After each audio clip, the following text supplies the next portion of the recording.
L'info sur AL24 News, bienvenue.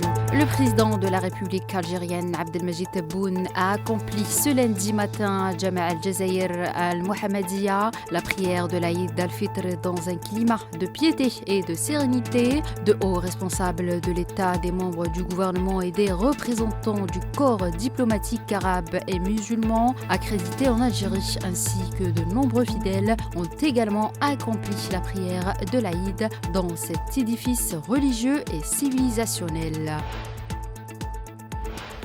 La mort en martyr de 8 de nos ambulanciers est une tragédie pour le travail humanitaire qui ont été pris pour cible par les forces d'occupation sionistes alors qu'ils accomplissaient leur devoir humanitaire au sud de la bande de Gaza, a dénoncé hier la Société du Croissant Rouge palestinien, se disant choquée par ce crime alors qu'un 9e est toujours porté disparu. La chef de file de l'extrême droite française, Marine Le Pen, a été condamnée ce lundi à une peine d'inéligibilité de 5 ans avec exécution immédiate et à une peine d'emprisonnement de 4 ans dans de fermes sous bracelet électronique.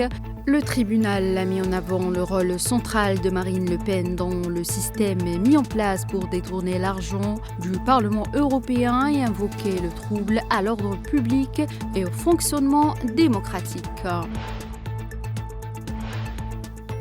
Dans une série de déclarations sur l'Ukraine et la Russie, Donald Trump a prévenu Zelensky contre le refus de l'accord sur les métaux rares, excluant l'adhésion de l'Ukraine à l'OTAN. Il a déclaré ne pas vouloir imposer de taxes supplémentaires à la Russie, réaffirmant sa confiance dans la volonté de Poutine de régler le conflit ukrainien.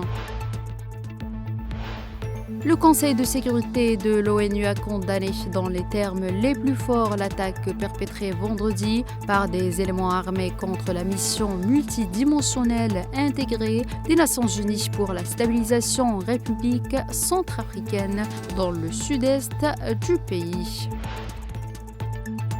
La compagnie nationale chinoise des pétroles offshore CNOOC a annoncé ce lundi la découverte d'un important gisement pétrolier dans l'est de la mer de Chine méridionale dont les réserves dépassent 100 millions de tonnes. C'est la fin de cette édition. Merci de l'avoir suivi.